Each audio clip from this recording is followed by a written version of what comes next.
Number one in your life's blueprint should be a deep belief in your own dignity, your own worth, and your own somebodyness.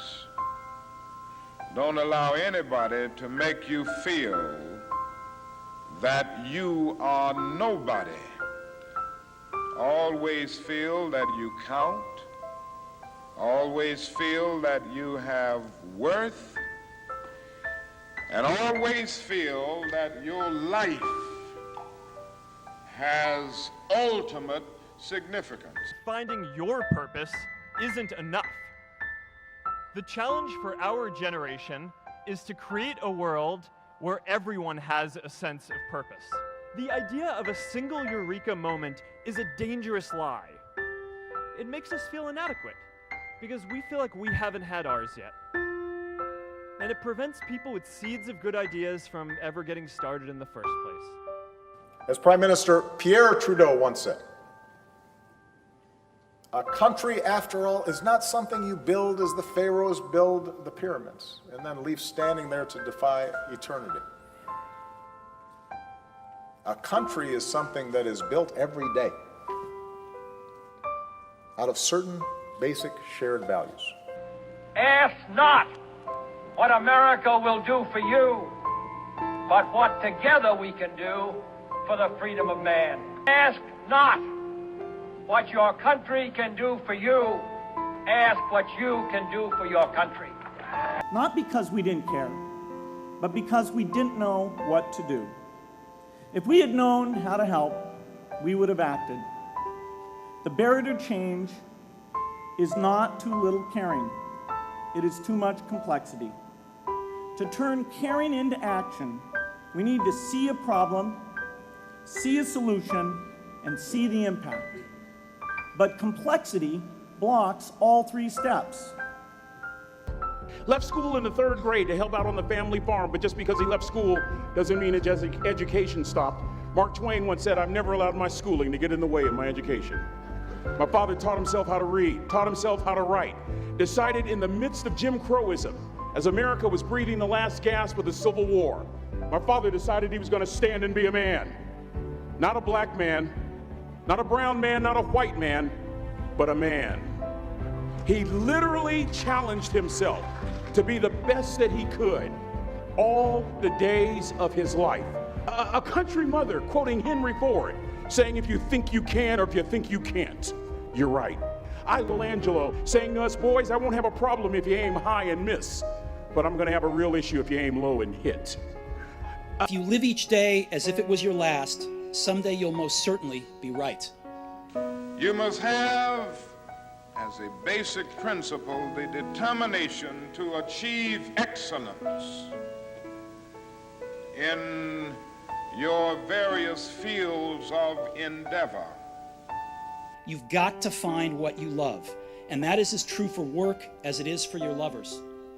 Your work is going to fill a large part of your life, and the only way to be truly satisfied is to do what you believe is great work. And the only way to do great work is to love what you do. If you haven't found it yet, keep looking and don't settle. As with all matters of the heart, you'll know when you find it. And like any great relationship, it just gets better and better as the years roll on. It's difficult to look at suffering if the situation is so complex that we don't know how to help.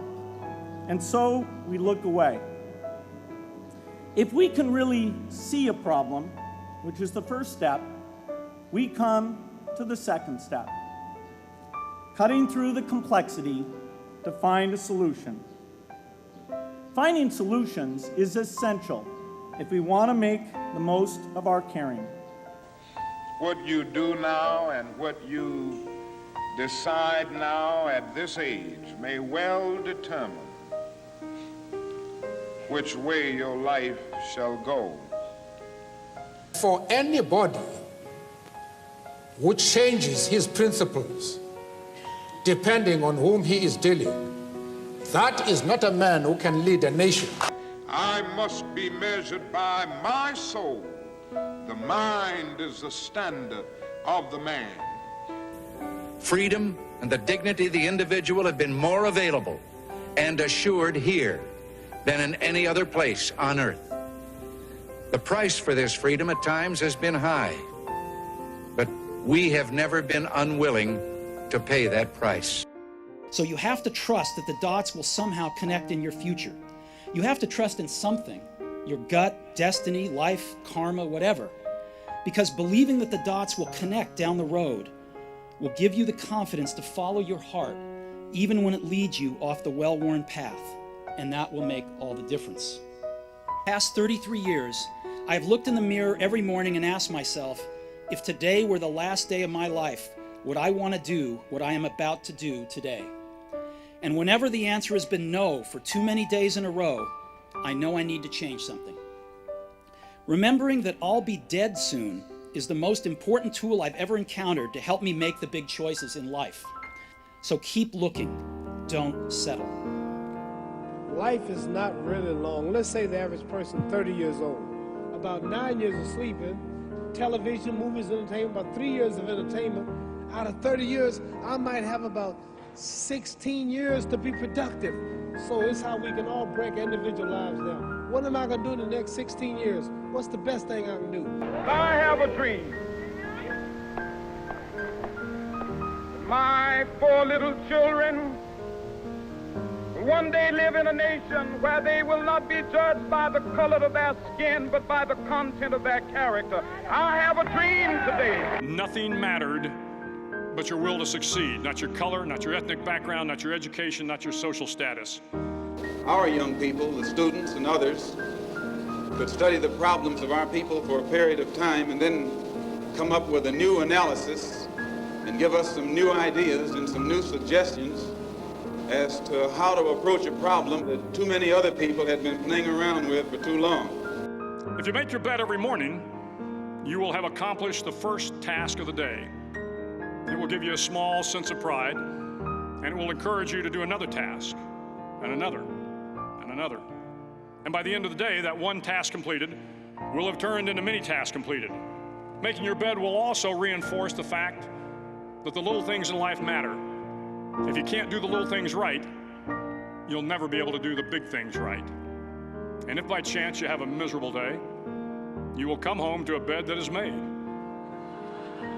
that you made. And a made bed gives you encouragement that tomorrow will be better.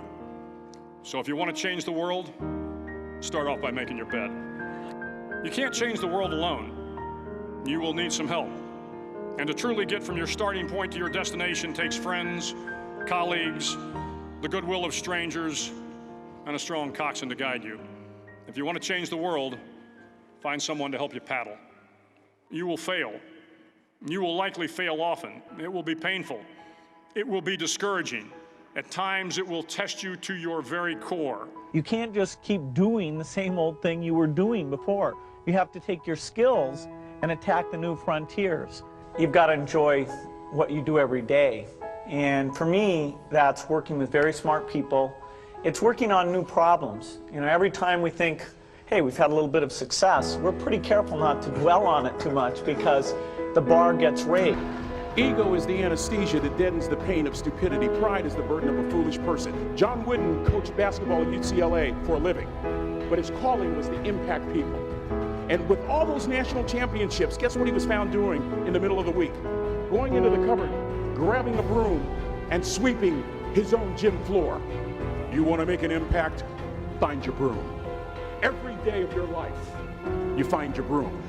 Aristotle said you are what you repeatedly do. Therefore, excellence ought to be a habit, not an act. Don't ever forget that. I know you're tough, but always remember to be kind. Always. Don't ever forget that.